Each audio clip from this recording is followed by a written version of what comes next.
Bonsoir, bienvenue à l'atelier librairie, un chat dans la gorge. Le livre Voyageur, animé par Fabienne Roch et moi-même, Bruno Lalonde. Nous sommes à Montréal le 11 avril 2022. Le 11 avril 2022. Pour mes amis européens, sachez, européens d'origine française, sachez que Mélenchon a fait 34% du vote des Français montréalais, des Français établis à Montréal, qui sont autour de 50 000. Et certains quartiers, comme le Plateau, qu'on appelle maintenant la Petite France, tant ils sont nombreux, opérant des boutiques avec beaucoup de compétences. Et je dirais même que les Français de Montréal ont le chic de, de reconnaître les opportunités. Les opportunités et les possibilités de créer quelque chose de beau et de neuf et qui apporte infiniment à la ville. Mais ils ont voté pour Mélenchon. Alors hier, j'ai écouté le discours de Mélenchon. D'ailleurs, j'ai écouté tous les discours. Eh ben oui, de ma librairie, pendant le travail, en sourdine, j'écoutais les résultats. Ce qui m'a beaucoup étonné de la façon dont les choses sont présentées. Ce n'est pas du tout comme ici, où lorsque les bulles, les, lorsque le scrutin est terminé et que les bureaux de vote ferment leurs portes, on commence à dépouiller les votes. Alors ça prend un certain moment avant que des résultats fragmentaires nous parviennent. Et il y a des tendances. Alors, il est possible que 1 heure et quart, 1 heure et demie après la fermeture des bureaux de vote, on annonce un gagnant selon les probabilités statistiques. Et parfois, on est capable d'annoncer que ce sera un gouvernement minoritaire également. C'est-à-dire un gouvernement qui n'aura pas la majorité des sièges, l'opposition officielle ayant le reste des sièges. Alors hier, j'ai écouté le discours de Mélenchon. Je méconnais sa politique. Je ne connais pas son programme. Je sais qu'on lui prête toutes sortes de... On lui prête une tendance à respecter les leaders autoritaires, de gauche, bien entendu. Mais quel extraordinaire tribun. Voilà. Et j'étais content de l'entendre. Il a commencé, vous l'avez écouté. Il racontait hier qu'il était à Marseille. Et je ne vais pas l'imiter, soyez sans crainte. Qu'il était à Marseille et qu'il était serein et qu'il était prêt à accepter le résultat. Et qu'au loin, il voyait la mer briller. Eh bien là,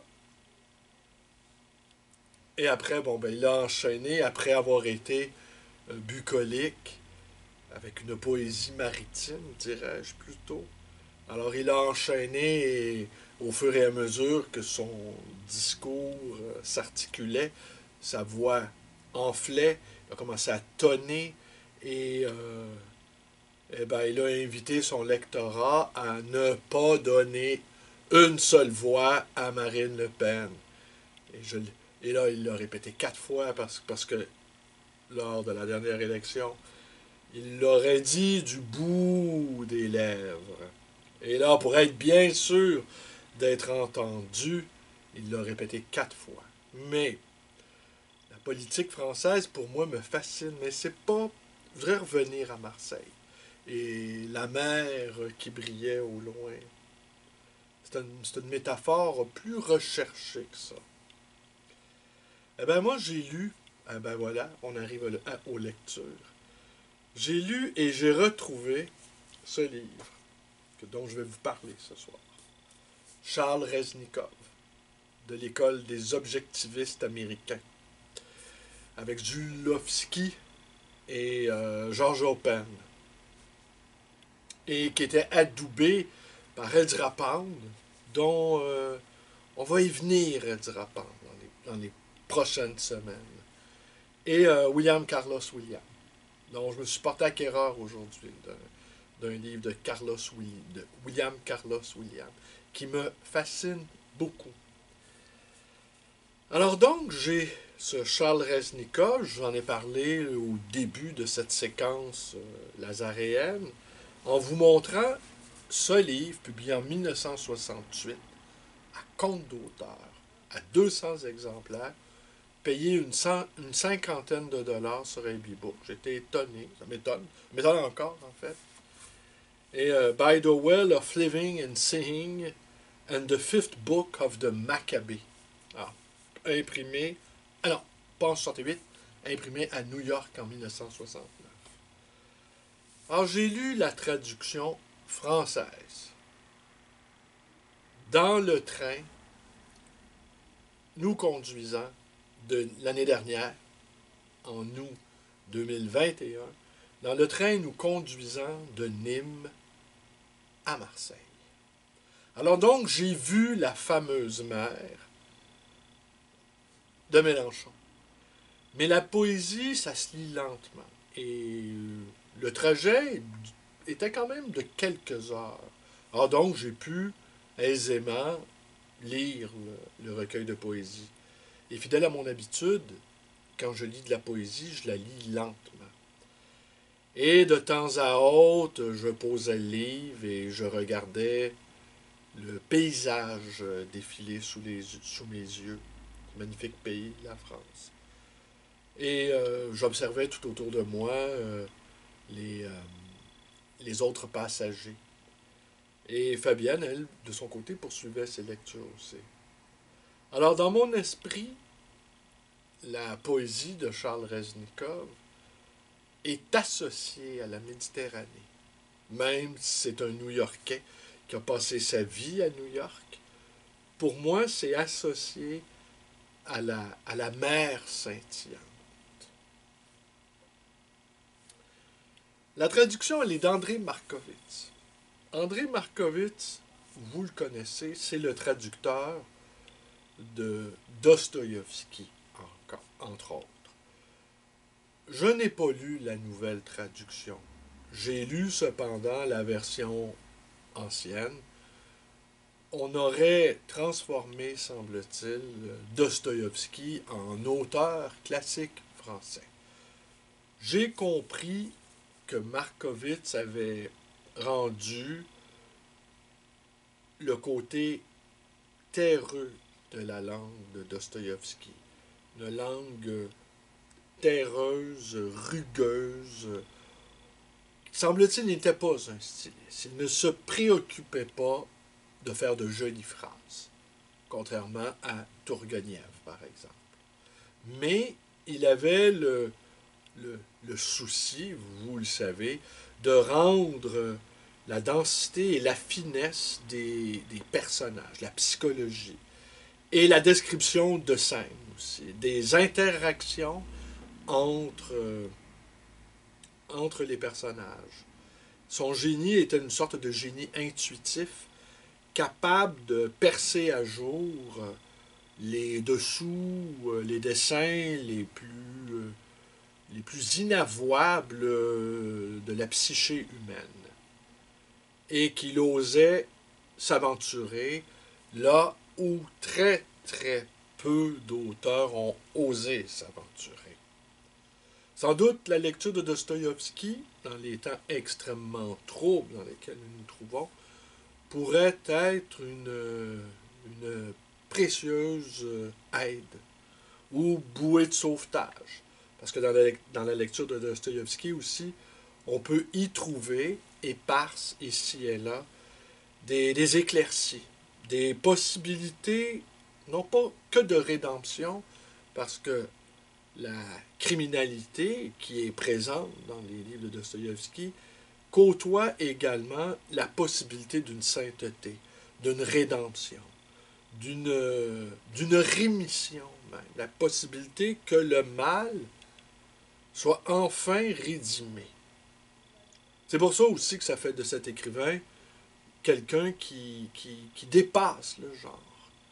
Et le passage, le passage est pour un lecteur de Dostoïevski, je veux dire, le passage de la lecture de Dostoïevski est une véritable initiation.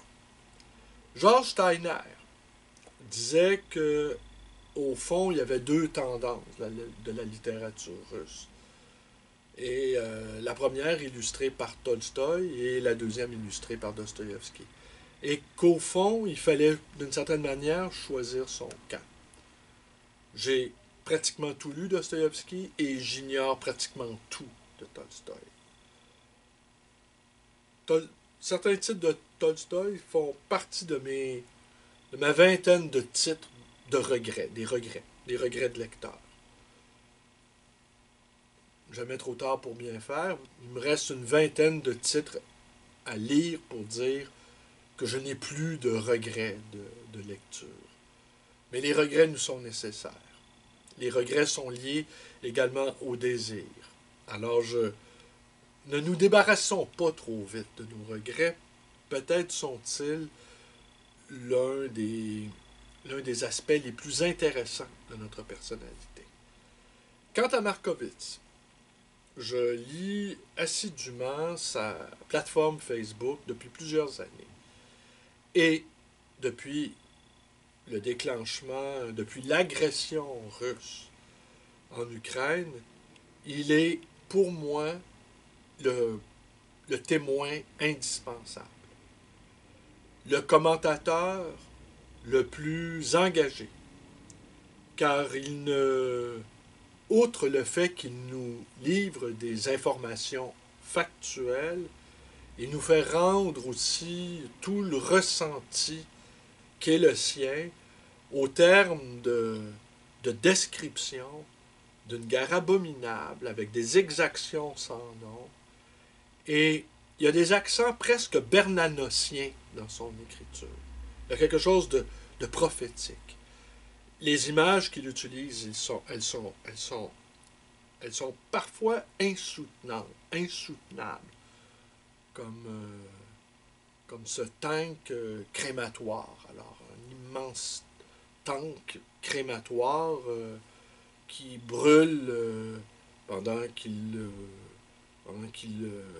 roule dans les plaines dévastées. Il crame les cadavres que j'imagine indistinctement des uns et des autres, car il nous révèle également que les soldats russes sont enterrés dans des fosses communes et ils sont donc portés disparus. Étant portés disparus, les familles de ces infortunés soldats ne reçoivent pas la pension auquel elles auraient droit. Alors, pour dire le cynisme du personnage, il nous confie aussi qu'il ne cesse pas de penser à ça, que toutes ses pensées sont tournées vers l'Ukraine. Et pourquoi Markovitz, évidemment, tout de suite vous avez la réponse, pourquoi Markovitz serait le témoin indispensable? C'est qu'il lit et parle russe. Et quelqu'un qui a tout traduit Dostoïevski ne peut pas ne pas être un témoin digne de tout soupçon, au-dessus de tout soupçon.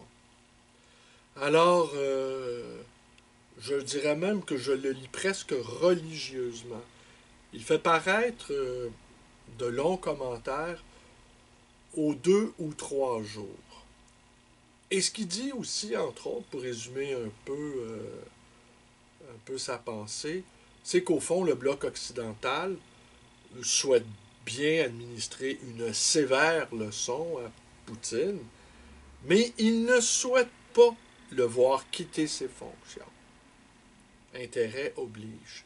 Et on se rappellera également que lors de la première guerre du Golfe, déclenchée le 15 janvier 1991, guerre qui avait duré un mois et où l'OTAN et les Américains avaient déployé plus d'un demi-million de soldats, eh bien, on n'avait pas souhaité se débarrasser de Saddam Hussein. On a fini, en fait, les Américains ont fini par s'en débarrasser lors de la Deuxième guerre du Golfe, 13 ans plus tard. Alors, dans un geste de représailles. Quant à la première, c'était sans doute un guet-apens dans lequel était tombé Saddam Hussein. Quant à la deuxième, il n'y avait pas de raison particulière pour que pour que qu'on ait eu envie de dézinguer Saddam Hussein. Mais mal leur en pris, dans le cas des Américains, ils ont fini par, oui, rapidement gagner la guerre, rapidement se débarrasser de Saddam Hussein, mais depuis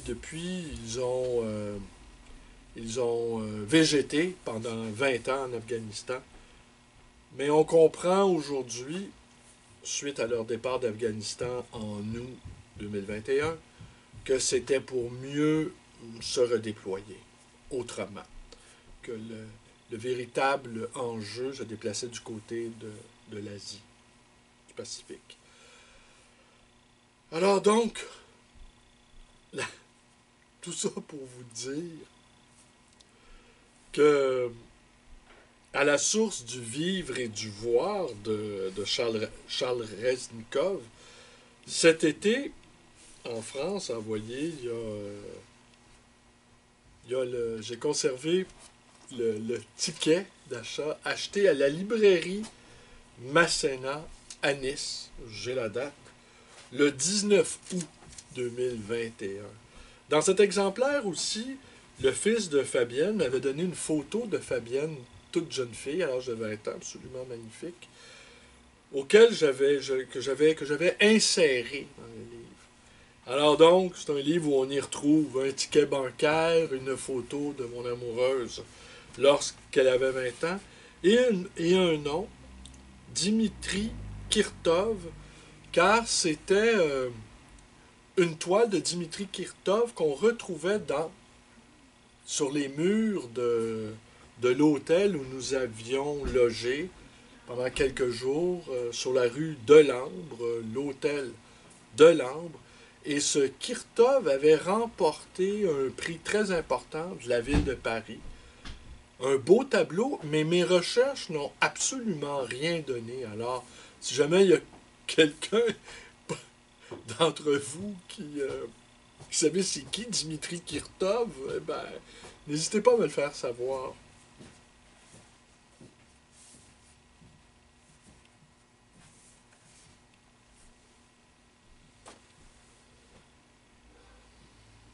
Il y avait une petite maison d'accueil près de l'endroit où nous vivions, et je m'étais lié d'amitié avec deux garçons que j'y croisais, Eugène et Gabriel, enfants de juifs hongrois.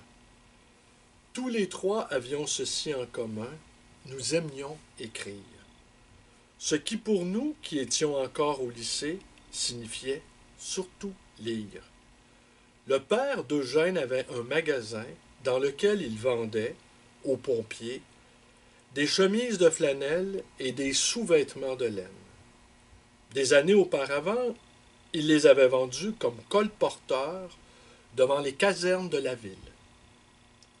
À coup sûr, à ce moment-là, il avait dû supporter pas mal de moqueries, parce que c'était un homme petit et simple, et un juif qui plus est. Quand je l'ai connu, on sentait dans sa voix de l'autorité et de la dignité dans son maintien. Et il était respecté par ses clients, comme par ses locataires, parce qu'il possédait plusieurs immeubles dans le quartier et qu'ils étaient aussi propres et en ordre que son magasin.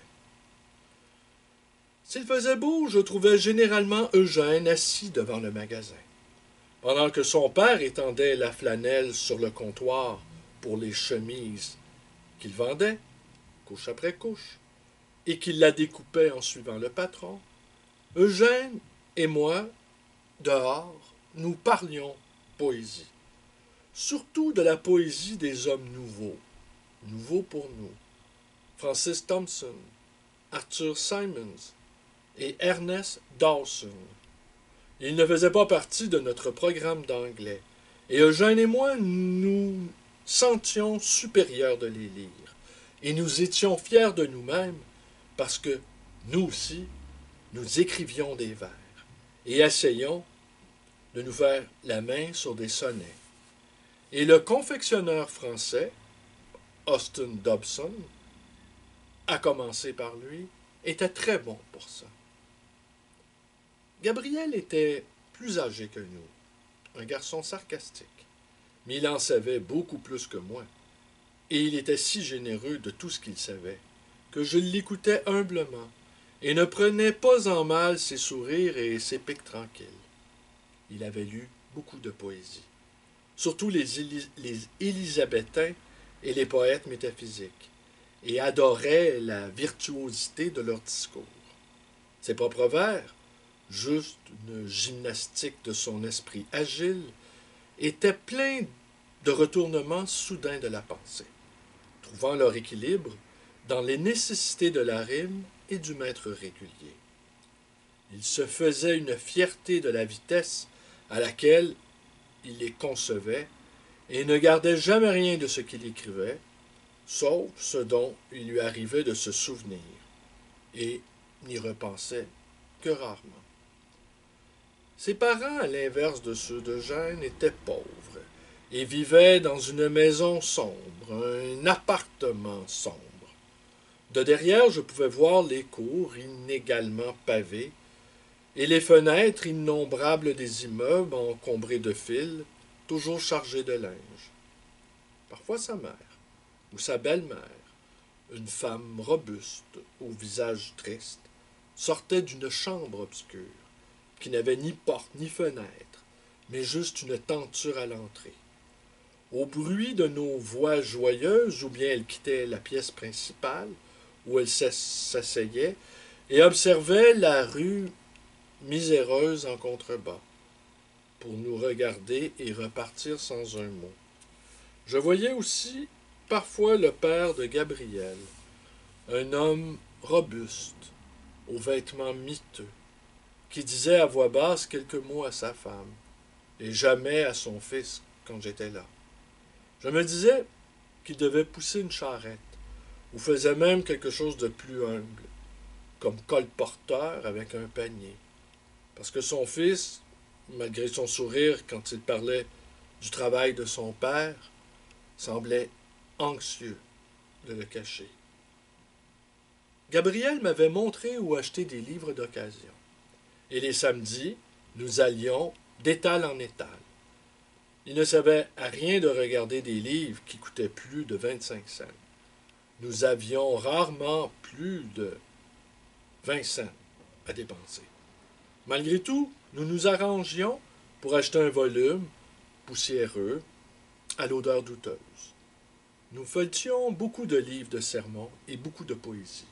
Les regardions tous patiemment, car au milieu des sermons, nous pouvions trouver ceux de Latimer ou même de Donne, même si cela ne nous est jamais arrivé, et nous nous plongions dans chaque livre de poésie, parce que nous savions évidemment que Rossetti ou Swinburne avaient trouvé les Rubaiyat dans ce genre de fatras. Un samedi, Gabriel a apporté un exemplaire de l'anthologie grecque, en grec, parce qu'il lisait le grec. Et j'ai trouvé en un volume tous les poètes anglais, depuis Ben Jonson jusqu'à Beattie. Le volume avait été relié en maroquin brun, mais il n'en restait qu'un côté, et les pages portaient des taches jaunes. Malgré cela, les petits caractères étaient nets, et comme le disait l'avertissement ou l'introduction, il y avait là tous les poètes anglais classiques. Peu de poèmes, peu importe en combien de strophes, avaient été oubliés, à part ceux qui n'étaient pas destinés à l'usage de la jeunesse. C'est cela sans doute qui, plus que la reliure endommagée et les pages tachées, l'avait condamné à moisir parmi les livres les moins chers. Et en ce jour de chance, à la grande jalousie de Gabriel, qui m'avait appris à admirer les ombres profondes et les lignes fines de certains. J'avais aussi trouvé un livre avec plus d'une vingtaine de ces gravures. Gabriel disait grand bien de nombreux autres vendus pour 3 fois rien seulement, affirmait-il par bêtise. Avec nos nouvelles possessions, nous avons descendu lentement l'avenue ensoleillée, jusqu'à chez Gabriel. Pendant que nous marchions, un navire, au même rythme que nous, descendait lentement le fleuve, coque cachée, ne laissant voir que les mâts et les voiles au-dessus des gouttières de chaque rue que nous traversions. Nous avons déjeuné, dîné dans la grande cuisine, chacun un petit pain et un café. Le café était plutôt de la chicorée au lait chaud, et cela m'était égal. Mais le petit pain était frais et chaud, et le beurre doux qu'on avait mis dessus était délicieux. Ensuite, nous nous sommes mis à la fenêtre, à regarder la lumière du monde, parce qu'il faisait encore jour. Et nous nous sommes donné pour tâche d'écrire des sonnets sur un thème donné. Nous savions que c'était quelque chose que faisaient Keats et Leigh Hunt. J'avais laissé Gabriel choisir le thème, parce que ça devait être un test de mon habileté à versifier contre la sienne. Il a fini bien avant moi. La nuit était tombée, mais il restait encore assez de lumière pour lire ce que nous avions écrit. Le sonnet de Gabriel était quelque chose de fantastique, et je ne l'enviais pas. Mais il m'a dit qu'il aimait bien le mien, et moi aussi, de fait, je l'aimais beaucoup.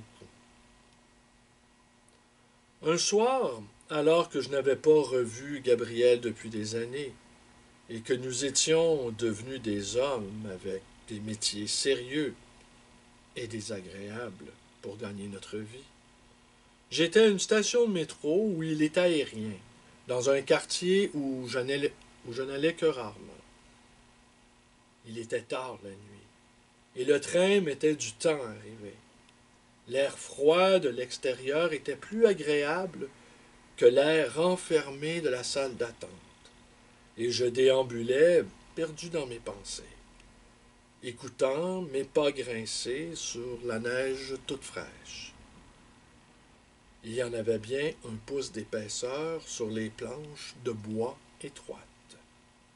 Par-delà le quai cimenté, tout au long de la station, je suis tombé sur Gabriel, sous une lumière vive, le corps lâche, et la petite blonde aux yeux verts.